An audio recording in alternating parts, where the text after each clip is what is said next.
You are right on it. I thought my guest today is Mingy Goida. G'day. Thanks for having me, Ryan. It's nice to be here. You're welcome. Mingy Good is my music name, but Ming's fine, and my full name's different. But yeah, whatever you want. Good to be here. Guys, Ming is a musician and a good friend of mine. And smack on point about creativity. Like, I get lost on exactly what creativity is supposed to be. In fact, I don't even think of the word that much. I don't like to think of it. But you've pointed out, I think, what you said makes sense. Like, I want all those three things when I'm making something, whether it's a podcast or something. You make music. Yep. What kind of music do you make? It's inspired by what I like. So I fell in love with music properly about the age of 14. When a friend of mine showed me a song we used to listen to as a kid. What's properly? Well, I heard it before the age of 14, but nothing ever really like grabbed me. Like music's a thing. Before I was 14, I might like some songs more than other songs, but I didn't really acknowledge music as a. What was that album that you're talking about? It was a song, two songs by a band called Breaking Benjamin. One was called Polyamorous, and one was called Firefly. You said polyamorous, right? But poly, yeah, however you say it. Yeah. By the way, I'm sorry to interrupt you. Can you speak a bit closer to the microphone? No worries. That's Thank cool. you. Thanks, man.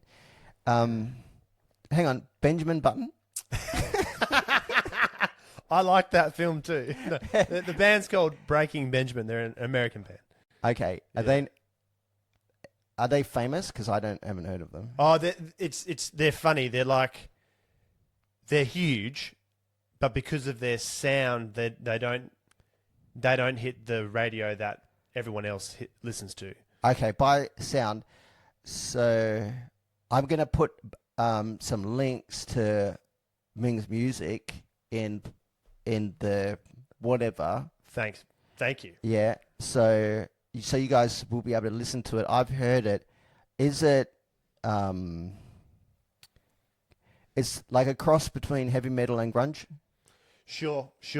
I still have trouble defining it. It's punky, it's rock, it's alternative. Like I say peekaboo in one of the songs. You know what I say, you don't hear that every day in music. You say peekaboo in one Yeah, I of say in one of your songs. Yeah. So, but then I don't think that's the major sell. Oh man, you can say whatever you want. Have you ever put pop music on like karaoke?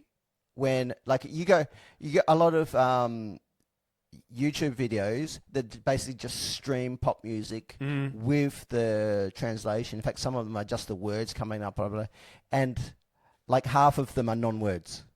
Half of the things that people sing are non-words. So you can say peekaboo. Do you mean peekaboo like peekaboo? Yeah, peekaboo, yeah. Yeah. Why are you saying peekaboo like that?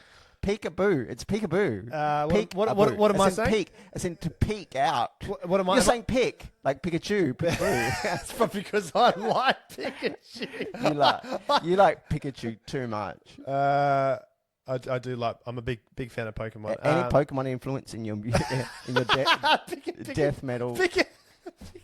Pikachu, obviously, and like if you want to get picky, Peekaboo. I do. I wouldn't say my music's death metal. I don't want to get picky, but I want to get picker. What? Yeah. So your music is what? I used to think it was like alternative metal, which is what Breaking Benjamin is. Yeah, I do too. And it still is that, but it is very punky as well, and rocky, and not that metally. Because I've done a lot of investigating since I've released the album, and a lot of feedback about what it is. But hang on, you had a lot of feedback about what your genre is. Yeah. Was the feedback that what you're telling us now? Yeah. Rock and punk were the main standouts. Rock, punk. When I listen to it, I think of You know what I think of because I told you, and I'm trying to remember, but from Perth band from the 90s, grunge, Jebediah. Yeah, that's Yeah. an amazing thing to say. Thank you Yeah. again. Yeah, yeah, Yeah, yeah, you're yeah. welcome. Yeah, Yeah. they were like really unique sound. So, um, when I look at you, I don't think of like your music is a surprise. So, because Ming is so likable, like and soft That- and gentle, Thanks, and your man. sense, yeah, Beautiful. So I didn't you're interrupt welcome. you. Thank you. And your music is not. Yeah. Soft, likable. What was the other one? Just Nah, your music is lovable, of course. Yeah, but it's not. It's like that. yeah. Like I hope none of this is meant to be. No, like no, a- no, no, no, okay. no, no. So it's it does my sound like that. characterization of it. My crude characterization of it is like, yeah, like Sepultura. What's that? What's Sepultura? What's Sepultura. what's that? Oh, man. Okay, so like, you gotta listen to this. It's like I don't know if it's like I'm not a metal fan, so Yeah, I don't yeah. know all the specific genres, and Yeah. people will say, Yeah. "Nah, that's this," but it's that screaming death metal, Yep. heavy metal, death metal. I don't know the difference. Is that a genre or a band?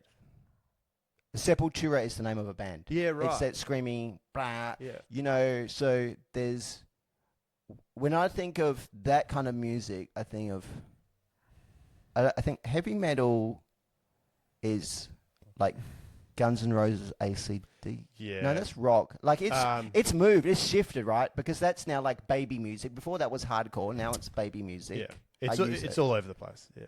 It's Oh, hard. thank you to hear Yeah, that. it's all hard. over Like, the well, I mean, place. I was just telling you before. Like, I don't even know how to describe my music, Yeah. and then I see artists write up there about their own music, and I'm like, how do you know? How do you know that unless they've? I feel like it's everything I've learned about what my music is through feedback. I generally know what it is, or thought I did, but then the feedback's been amazing in terms of how do I identify the niche sound that it is. Yeah. Yeah. It's specifically original as well. Yeah. Like especially how you combine the vocals and the instruments. It's not like a death metal. It's Yeah. different. Yeah. It's different again. Yeah, it is. It is. It's odd, and I like that it's odd. Why are you like this and your music like this? Yes. Why are you so soft and cuddly, like a Pikachu or Peekaboo? Like if Peekaboo, what's the second stage of a Peekaboo? Oh, you're asking the right person. So, Pikachu evolves. No, into no, a Peekaboo.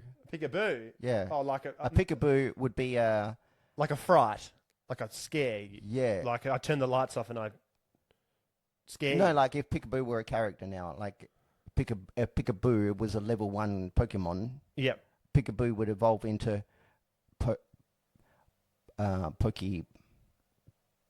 Pokeboo. Pokeboo. Yeah. Peekaboo and then the Pokeboo. Yeah. And a Packabong would be number 3. That's very much. That's like what it's like. So I you imagine don't, Peekaboo is like a baby. Pretty much. is Pikachu a level 1 Pokemon? No, middle. Pichu's before What's Pikachu. before that? Pichu. Pichu. Why has no one ever heard of this Pichu thing? Because if Pikachu's so famous, Yeah. if that's a level 1 of it, I don't think everyone loved Pichu. That's what just went sort of. I don't mind Pichu. is Pikachu literally Pichu? No.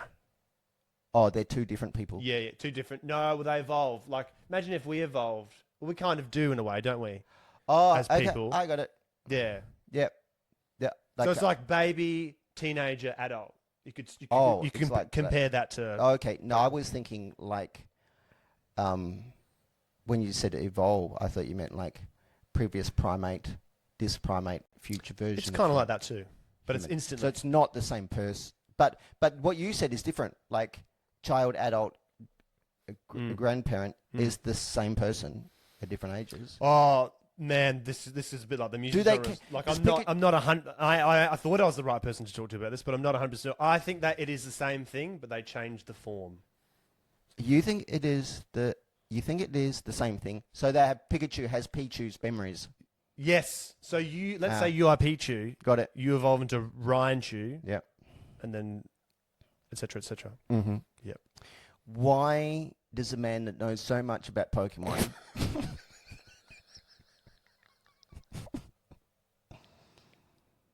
Sorry. why are you making death metal music? That's what we want to know about it. Well, Because it's cute. It's so goddamn cute. And that's the thing. Like, the Pokemon. No, you. Oh, so in this life, Wow. I didn't think such a dumb question was going to warrant such a meaningful answer. Well, Now, I hope you haven't. Let me just build this. It could just be Build shot this down. answer. Shot down. No, come on. Okay. In this life. In this life, yeah. I don't think I've said that before. Now, you're living. You might see a box. There's Bunbury print over there. Yeah, I'll get rid of that. I'm sorry. That's fine. But maybe I'll go, what's Bunbury print? I look into that. Maybe I'll really like Bunbury print just from this moment. So Pokemon came into my life. I don't know what happened. Maybe my mum or dad bought it. And then I grew to love it. Or maybe I saw it at the shop. I just think things come into your life and you love them. So just because I like Pokemon and I'm a sweet guy, thank you, your words, or cute or whatever, doesn't mean I don't like other things that could be very different. Mm-hmm. Yeah. And I actually think maybe this combination of things is uncommon to a lot of people, but I know of quite a few people that like Pokemon and music. The music I like as well. At the same, I think there's a bit of crossover. Yeah. So, tell me more about why do you make music? Great question. And if you could make a Pokemon, what would it be? I'm surprised Pokemon's come up. Yeah. Why do I make music? Because my dad always wanted to be a singer, and he never did it. My mum is a bit of a singer and a musician. So there's a musical flavour in my family. Now that, I don't want to skip over that because I think that is more interesting than Pokemon. people realize. Because I've heard people say that before and think, oh, okay, that's okay, full stop. That makes sense because it was can I say an unfulfilled dream of your father? Yeah. Yep. And Absolutely. therefore you want to do it. Yep. So what?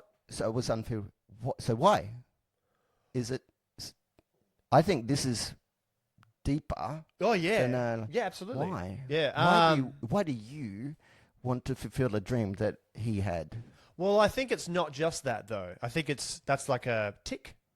Like there's lots of ticks. That's a tick. And then the tick is because I like Breaking Benjamin and I want to sound like Breaking Benjamin. Another tick is out of that, I want to write my own music. There's 3 ticks or lots of ticks. And then that makes me want to do the thing. He would like it. My dad? Yeah. I don't think he would. I don't think he would like my music. I think he would find it, I think he would be proud. And I think he would be proud. I don't know if he'd necessarily love it. Because it wasn't his taste. Because he was an older dad. My dad was an older dad. So he listened to this is not what he listened to, but pardon me, boy, there's a Chattanooga Choo Choo. No way. Yeah. No way. Well, because that was way before you're not that old. No, but he was born in 1936. Oh, So he was 57 when I was born. Oh, old dad. Yeah. Yeah. So there was a huge musical gap. Old dad buying you Pokemon. Did he buy you Pokemon stuff? Well, I think my mum, because my mum wasn't as old as him. How old was she? When she birthed me? Is that what you mean? Yeah, I realise I don't know what I mean. What was the age difference between those? 22 years. Pervert. That's a fair comment. At school, I was so proud of my dad. I used to sell him as Hugh Hefner. Hey. but he had a kid. But they've also got a beautiful story as well. But I think, yeah, of course that was an influence with him wanting to do music and never doing it, and then mum doing a bit of music, and then yeah, there's always lots of influences that made me want to do this. Your mum, what did you say? Because your mum wanted you to do it too. No, sorry if that came out off. My mum sang at weddings and stuff, so they both Wedding singer. Yeah, or I think she sang at one. Okay. Uh, Is that where she met your dad? No, How did they meet? they. Wow. There was a job for a cleaner at the farm I used to live on. Oh no. In Dartmouth. Oh no. And my mum was hired as a cleaner. And my dad and my dad's mum, who I never met, Yeah. they're on this farm, Yeah. Okay. and he was a dairy farmer. And then, my mum worked for them, and then they grew to know each other over the years. Yeah. And I might just leave it there. Okay. Maybe for another episode. But if you've got questions, I can answer them. Look, it was the 40s, the 50s, 60s, 70s, Mum was born 59, so 70s, 80s, 70s, 80s. 70s, 80s. Yeah. Yeah. I'm picturing the movie now like cowboy style ranch, and like it's romantic, it's sweet. Because you are a sweet man, Thank you. product of a sweet. Don't worry, I'm not going to say anything more mean. Cute. No, I'm sweet legit. No, I love it. I love it. I'm legit. No, because it's an obvious gag that's lazy. The gags I just jumped on already. Fuck that. So no, I'm picturing the movie now like it's. I just want to say that the color grading and lighting of the filming, rather than the context, is like Brokeback Mountain style. Just because it's set in the countryside. Obviously, far different relationship, but the scenery. If you picture the scenery and the, because I grew up in the country too, Yeah. bro. So, and I'm just picturing something super romantic like that. The farmhand coming to milking the cows falls in love with basically a cowboy. Your dad's basically a cowboy. Sure. Is what Sure. I'm You could saying. twist it in like that. Yeah. Yeah. Yeah. Cleaner, farmhand. Yeah. It's a bit like, have you seen The Notebook? Is that the one where it's not Brad Pitt, it's Bradley Cooper? No. Notebook. Who's in the Notebook? It's Ryan Gosling. Okay, I haven't seen it. That's okay.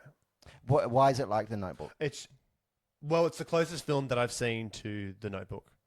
What is the story of your parents? Yeah. So I won't.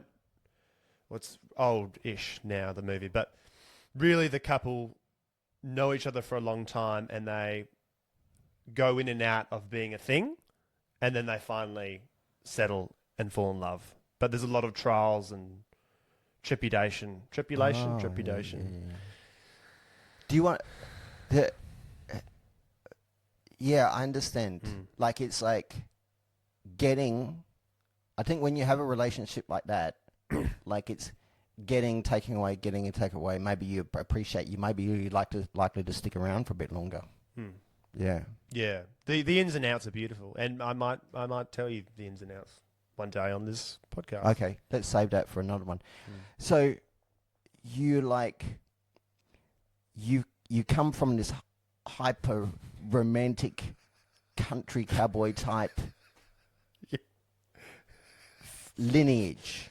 Yeah, sure. Pokemon, That was around. death metal, Sure. Yeah, sure. yeah.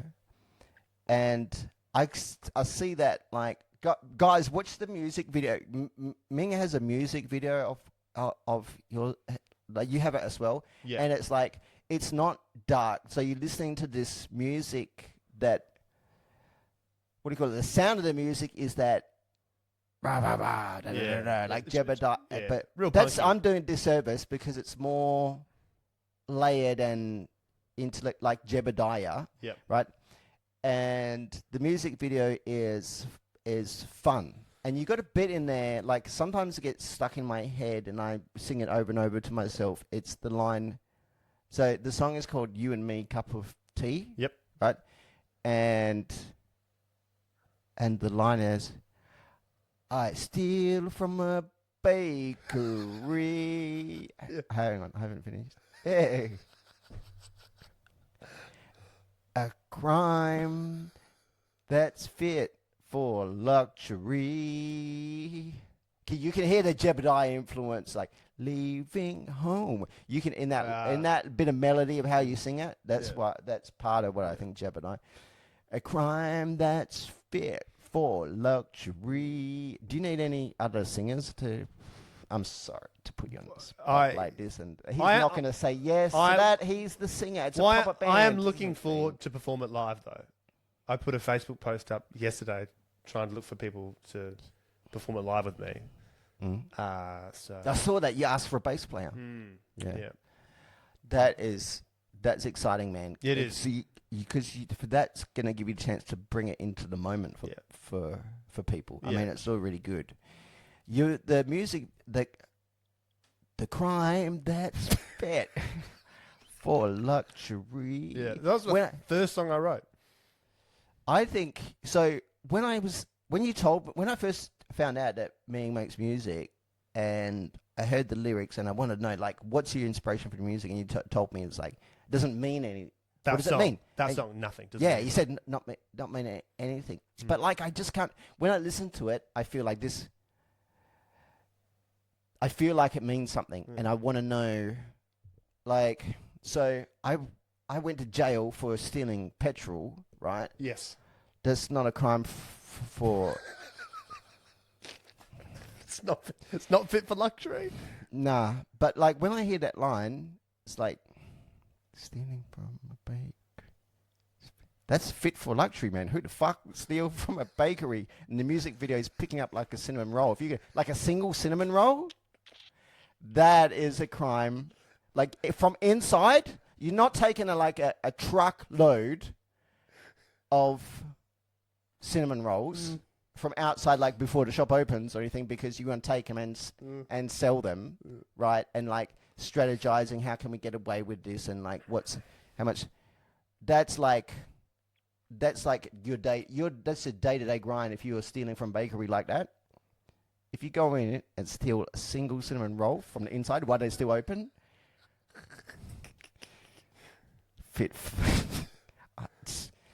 and like it's just you found it. So like it just makes me feel like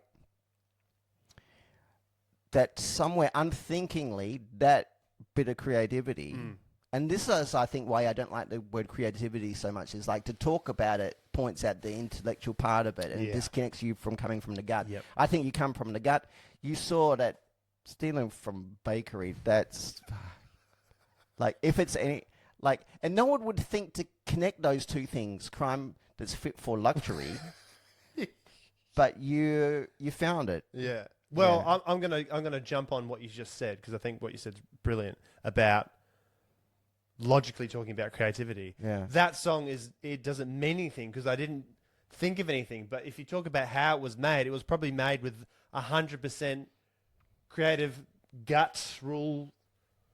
Like I didn't think I didn't have to go, ooh, I better say crime fit for suppository instead of luxury. Like I didn't even think about it. It just flowed when I did it. Yeah. Yeah. What's a crime fit for suppository? It just came into my head then. So you know what? I'm so glad that stealing petrol was not a crime fit for suppository. Thank fuck. Thank fuck. They're not great suppositories. Nah. And man, I just like what were you what were you just talking about? The You and Me Cup of Tea song. You know, and you also mentioned Jebediah. You said Jebediah is an inspiration. Like, I've heard of Jebediah, but Jebediah had nothing to do with You and Me Cup of Tea, even though they sound similar. Don't you think that's interesting?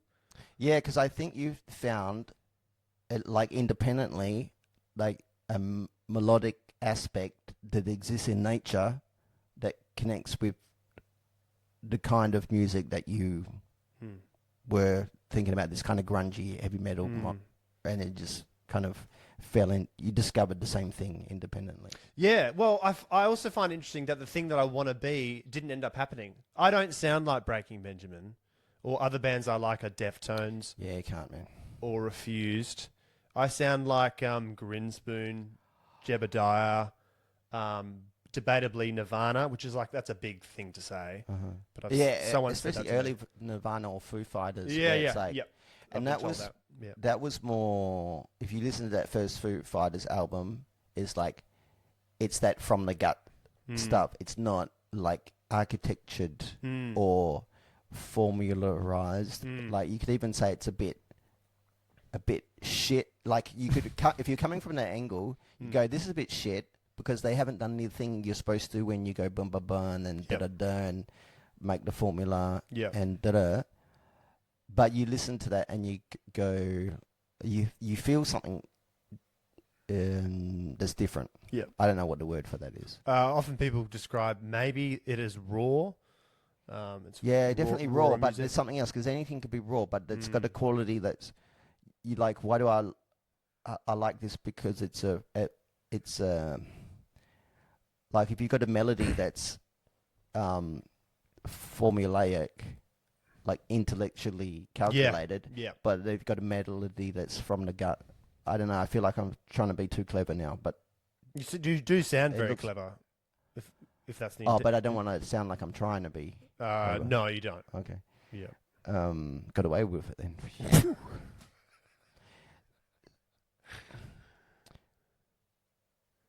I'll say, may I say something before? Yeah. Hopefully that's Stu's or whatever.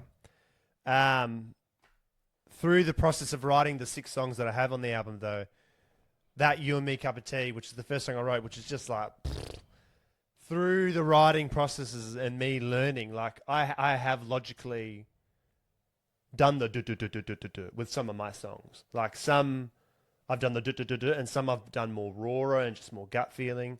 Like it's been a really interesting ride on how to write songs for me and the differences you do. And some songs do sound a bit more like, oh, maybe Ming has put more thinking into that, and maybe I haven't on other songs.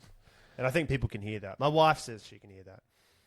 What's it like when you make something and it's from your gut, and that you hear people say they like it?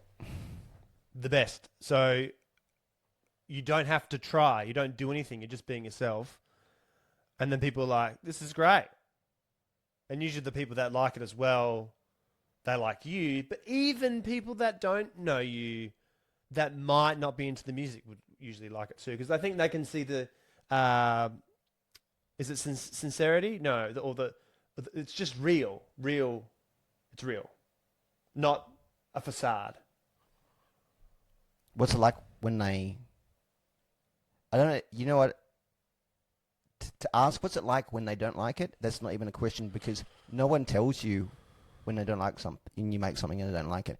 What the feeling is if you make something and you basically get zero validation from it, that's the experience of everyone out there who has made something from like a Hollywood movie to a drawing when you're a child. And you put out and you get zero feedback, positive. And I ask this from a vulnerable position too, because it's happened to me. Yeah. Do you want to talk about this? Yeah, this sounds amazing. Because I think that's more interesting because we're in a era of like views and more people making stuff to put out there to get that instant validation or not. Yeah. So more and more people know about engaging this, and like I think an unrecognized number of people actually know the experience of putting something out and no one viewing it. So we know it. This is a question for me, us, and for the people. Yep. What's that like? Because that's I think more common than because we see a lot about oh, this is the feeling you get when you have success. People watching my stuff, whatever. Like, great. Most people having a different experience. Absolutely. I've not had that full black and white zero. I've always had some form of support, which is really nice, and I feel privileged. Oh, yes, Yeah. you're privileged. So I've never had not the zero. Oh. I've always been able to talk to someone, family, friends, or whatever, about like, listen to this. Okay. What do you think? Hey, I think that's even like that's interesting in itself because I was going like I need the mass. I thought for me the black and white was zero unless the masses jump on it and telling me it's great. Yep. Then that's a 1, and the zero is anything under that. And Yep. I'm counting. I think this is the personal feedback from family and friends, like positive validation. I'm still counting that as a 0.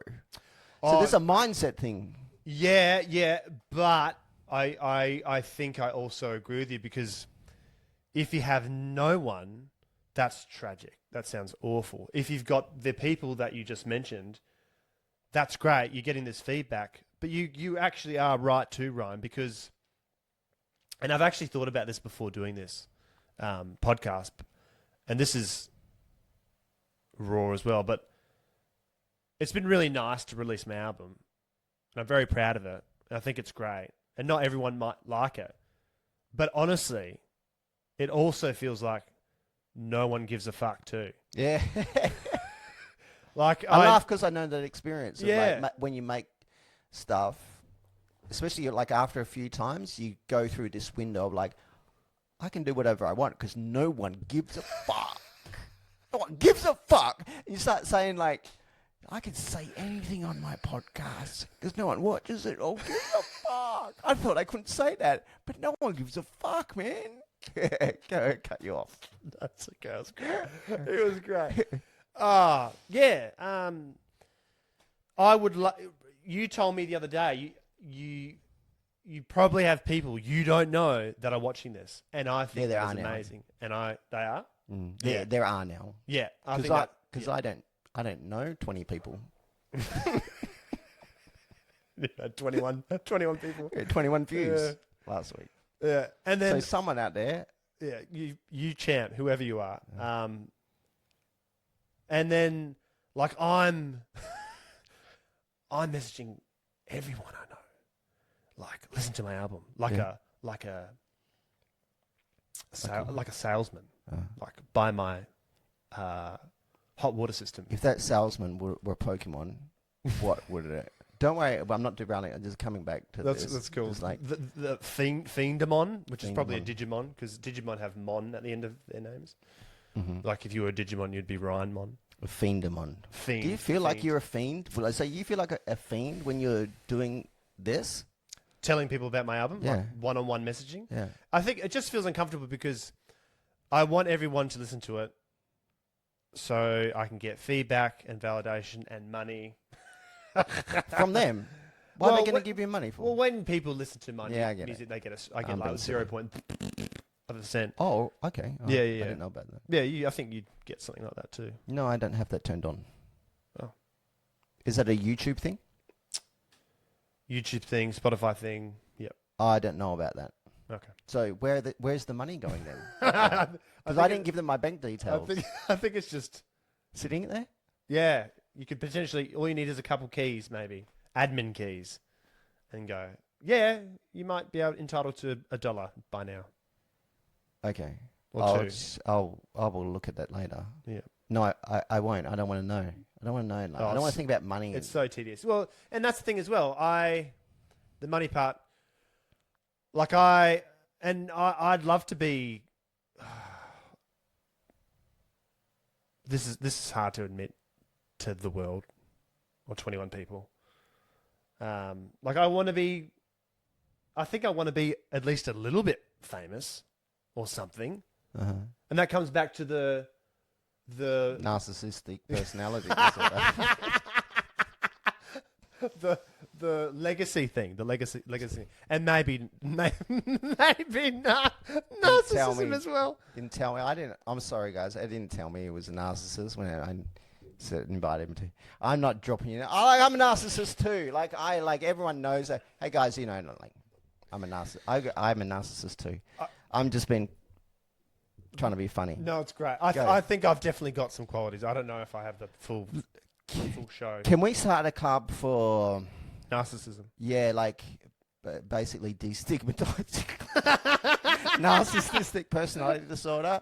People who come out as have a narcissistic personality disorder, but also because what's rare, because what people jump on is like narcissism, and the phrase is so common now. I like my stomach turns when I'm sitting at the mechanic and someone next to me is on their phone flicking on TikTok, and it's like 5 traits to recognize in narcissists. Is your husband a narcissist? Is your wife a narcissist? Does not, and like it's so catchphrasey that it's like throwaway. But the one thing you hear about is that they all have it's a lack of self-awareness. But people's problem with narcissists is only in the presence also of a lack of self-awareness and acknowledgement about what's going on. And if you are a self-aware narcissist, like you basically get away with it because you're calling yourself out. So I'm happy to be in that club with you, man. Oh, thanks. Because it's called the Vulnerability Club. Yep. And I stepped all over something amazing you're about to say. No, because I'm a narcissist. Yeah. NPD. What's that NPD? Narcissistic personality disorder. Look, maybe we both have traits. Maybe we're full blown. Who knows? Should we do the test next time I come on? Fuck no. Because right now there's a very real chance that this is all just for comedic effect and I'm not actually... You do. What I will say is... well, I've lost it. Don't worry about it. Yeah. It'll come back to me in a tick. Classic narcissistic personality disorder trait. Oh, you said aware. Forgetfulness. My dad got forgetful when he was older. Does that mean he was a narcissist? Yeah. Being forgetful? Yeah. No, I think it was hooking up with a woman 22 years younger. Which I have done plenty of times. Here, I've got to drop myself into it. I've hooked up with women 22 years. No, you said another bit of gold in there with the narcissism thing. You said self-aware narcissism. Yeah. So I feel like that removes the whole narcissistic thing if you're self-aware. Because if you're self-aware, yeah, me too. You won't do the bad things that narcissists Me too, do. but you got to continually call yourself out for Oh, yeah. Like, naughty, don't do that. Well, basically, yeah. Yeah. Hey, that's about our time. And it's been so great. It's such a pleasure. We're such good friends in real life, so it's like so cool to have you come on the podcast. I hope that you come on and do lots more. People can find your... So I'm going to post some links, but is there anything now you can tell us about your music, what's going on, maybe a live performance? Yeah. And where people can go to look at your music and listen to it. Thanks for all this plugging, Brian. Thank you. It's lovely. So the album's called LXXV, Roman numerals to 75, under the name Mingy Guida. You can look at it Spotify, YouTube, all the stuff. Give it a whirl. It's only on streaming services at the moment. I am organising a band and I'll perform live at least once this year. So what are we? We're 2025 some stage. I'm in the Bunbury area. I'm just taking it as it goes, and I'll eventually release the album to buy. And then maybe I'll do CDs, just chip away here and there. But give it a whirl, even if you don't like it, like the sort of music, rocky, punky. Give it a whirl. Let me know what you think, and the more feedback, the better, and the more people know about it, the better, because it's a great product. This podcast. Here's a plug for you too. Oh, it's a really good product, and I think people should hear it. Thanks, man. I feel like we just got into. It's been a great episode, but I feel like I could do another one with you. I want to hear more about creativity and your process. Me too. Yeah, look forward to that, guys. All right, peace. Cheers. That's quick, man.